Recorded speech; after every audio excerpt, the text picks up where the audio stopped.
بہت پرانے زمانے کا ذکر ہے۔ کسی ملک پر ایک بادشاہ حکومت کرتا تھا۔ اس کی ایک بیٹی بھی تھی جس کا نام تھا شہزادی نورین۔ شہزادی نورین بے حد حسین اور خوبصورت تھی۔ وہ 16-17 سال کی ہو گئی تھی اور بادشاہ کسی اچھے سے شہزادے کی تلاش میں تھا تاکہ شہزادی نورین کی اس سے شادی کر کے اپنے فرض سے سب کدوش ہو جائے۔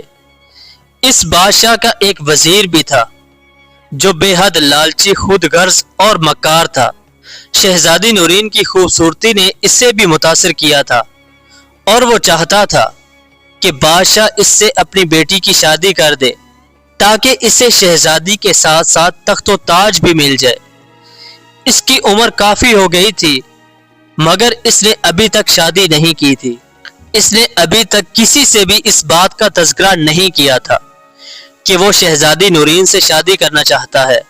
ایک روز جب خوب تیز بارش ہو رہی تھی تو وزیر نے سوچا کہ یہ بارش تھم جائے تو وہ بادشاہ سے ملنے کے لیے اس کے محل جائے گا اور اس سے درخواست کرے گا کہ وہ اپنے شہزادی کے ساتھ اس کی شادی کر دے۔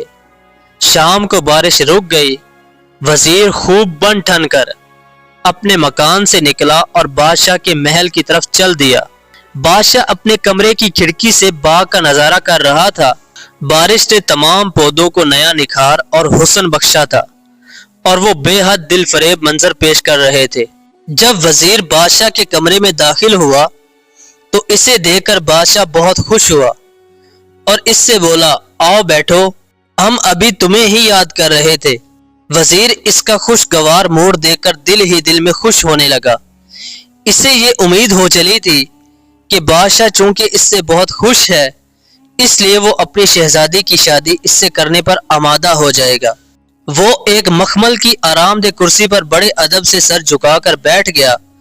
بادشاہ نے اس کی طرف دیکھتے ہوئے کہا، اے وزیر، ہماری شہزادی اب بڑی ہو گئی ہے، ہم نے اس کی شادی کرنے کا فیصلہ کر لیا ہے۔ وزیر اپنی مسرت چھپاتے ہوئے بولا، عالیجا، آپ نے بالکل درست فیصلہ کیا ہے۔ لڑکی ذات تو ویسے ہی ایک بوجھ ہوتی ہے، یہ بوجھ جتنی جلدی ہو سکے سر سے اتر جانا چاہیے۔ آج کل کے زمانے میں اچھے لڑکوں کی کتنی کمی ہے آپ اچھی طرح جانتے ہیں، مگر میں آپ کو یقین دلاتا ہوں کہ بادشاہ نے وزیر کی بات پوری طرح بھی نہ سنی اور اس کا کندھا تھپ تھپا کر بولا، شاید تم یہ کہنا چاہتے ہو کہ تم شہزادی کے لیے کوئی اچھا سا شہزادہ تلاش کرو گے۔ ہم تمہاری وفاداری سے بہت خوش ہوئے ہیں، اسی خوشی میں یہ ہار اور 3 دن کی چھٹی انعام میں دیتے ہیں۔ یہ کہہ کر بادشاہ نے اپنے گلے سے موتیوں کا ہار اتار کر وزیر کو دیا اور پھر بولا، ہم نے خود بھی شہزادی کے لیے ایک رشتہ ڈھونڈ لیا ہے۔ وہ ہمارے شمالی ملک کے بادشاہ کا بیٹا ہے۔ وہ آج کل یہاں آیا ہوا ہے اور ہمارا مہمان ہے۔ شہزادہ اور شہزادی ایک دوسرے سے بہت گھل مل گئے ہیں۔ ہم بہت جلد دونوں کی شادی کر دیں گے۔ وہ دیکھو، دونوں باغ میں ٹہل رہے ہیں۔ وزیر کے تمام سپنے ٹوٹ گئے۔ بادشاہ کی بات سن کر اس کا دل زور زور سے دھڑکنے لگا اور چہرے پر پسینہ پھوٹ پڑا۔ وہ آنکھیں پھاڑے اور منہ کھولے بادشاہ کو گھورنے لگا۔ ہمیں معلوم ہے، اے ہمارے پیارے وزیر، تم شہزادی نورین کو بالکل اپنی بیٹی کی طرح چاہتے ہو۔ تمہاری یہ حالت بتاتی ہے کہ تمہیں اس کی جدائی کا کس قدر افسوس ہے۔ ہم بھی جب یہ سوچتے ہیں کہ شہزادی ہم سے بچھڑ کر اپنے گھر چلی جائے گی تو ہماری بھی بالکل ایسی ہی حالت ہو جاتی ہے۔ صبر کرو، بیٹیاں تو پرایا دھن ہوتی ہیں۔ تھوڑی دیر بعد وزیر اس سے اجازت لے کر اپنے گھر آ گیا۔ اسے اس بات کا بے حد ملال تھا کہ شہزادی کی شادی اس کی بجائے ایک شہزادے سے ہو رہی ہے۔ چونکہ وزیر بے حد مکار تھا اس لیے اس نے سوچا کہ اگر وہ اپنی چالاکی سے بادشاہ کو قتل کر دے تو اس سے یہ تخت و تاج بھی مل سکتا ہے اور شہزادی سے اس کی شادی بھی ہو سکتی ہے۔ وزیر کو ساری رات نیند نہیں آئی۔ وہ بادشاہ کو قتل کرنے کے مختلف طریقوں پر غور کرتا رہا۔ آخر اس کے ذہن میں ایک ترکیب آ ہی گئی۔ اس نے سوچا کہ وہ بادشاہ کے بورچی کو اپنے ساتھ ملا کر بادشاہ کے کھانے میں کوئی زہریلی چیز ملا دے گا اور بادشاہ کے مرتے ہی وہ عارضی طور پر تخت و تاج سنبھال لے گا۔ اس کے بعد جب پوری طرح ملک کی باغ ڈور سنبھال لے گا تو شہزادی نورین سے شادی کرنا کوئی مشکل کام نہ ہوگا۔ یہ تمام باتیں سوچ کر وہ مطمئن ہو کر سو گیا۔ اگلے روز صبح محل میں بادشاہ، ملکہ، شہزادی نورین اور شہزادہ شکیل ناشتے کے لیے بیٹھے ہوئے تھے۔ بادشاہ کے چہرے پر فکر مندی اور پریشانی کے آثار تھے۔ ملکہ اس کی شکل دیکھ کر بھانپ گئی کہ ضرور کوئی خاص بات ہے۔ اس نے جب بادشاہ سے اس بارے میں پوچھا تو بادشاہ نے بڑے دھیمے لہجے میں کہا، میں نے رات ایک بھیانک خواب دیکھا ہے۔ میں نے دیکھا کہ میں جنگل میں شکار کھیلنے گیا ہوں۔ وہاں مجھے تھکن سی محسوس ہوئی تو میں ایک درخت کے نیچے آرام کرنے کے لیے بیٹھ گیا۔ وہاں بیٹھے ہوئے مجھے زیادہ دیر نہ گزری تھی کہ میرے پیچھے سے ایک سیاہ رنگ کا سانپ بڑی تیزی سے میری طرف بڑھا اور میرے پاؤں کو ڈس کر اپنے بل میں جا گھسا۔ میرا خوف و دہشت کے مارے برا حال ہو گیا تھا اور پھر اسی عالم میں میری آنکھ کھل گئی۔ بادشاہ کا خواب سن کر ملکہ بھی فکر مند ہو گئی۔ ناشتے کے فوراً بعد اس نے شاہی نجومی کو طلب کر کے اسے بادشاہ کا خواب سنایا اور اس خواب کی تعبیر پوچھی۔ اس نجومی کی عمر 180 برس کی ہو گئی تھی۔ اس کے سر اور داڑھی کے بال روئی کے گالوں کی طرح ملائم اور برف کی طرح سفید تھے۔ اس نے بڑے غور سے بادشاہ کا خواب سنا اور پھر اپنے ساتھ لائی ہوئی موٹی موٹی کتابوں کے اوراق پڑھنا شروع کر دیے۔ وہ کچھ حساب کتاب کرنے لگا۔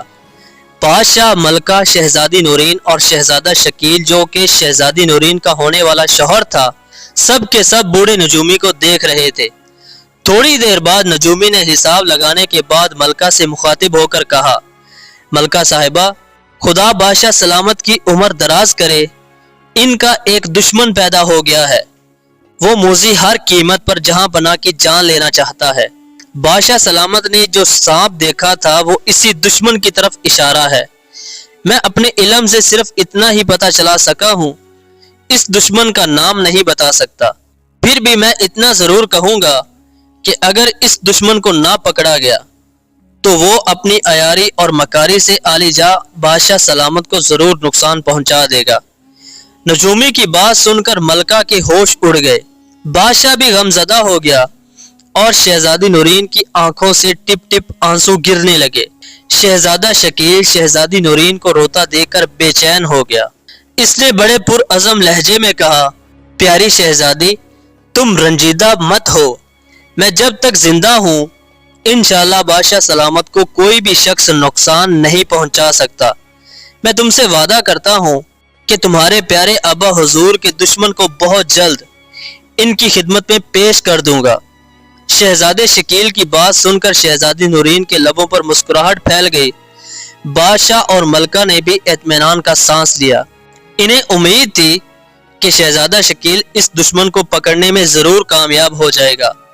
بادشاہ وہاں سے اٹھ کر دربار میں چلا گیا کیونکہ دربار کا وقت ہو گیا تھا۔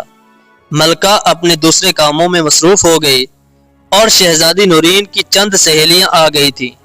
وہ ان کے ساتھ باتیں کرنے لگی۔ شہزادہ شکیل کچھ سوچنے میں مصروف تھا۔ اچانک اس کے ذہن میں ایک بڑی اچھی ترکیب آ گئی۔ وہ کمرے سے نکل کر باغ میں آیا۔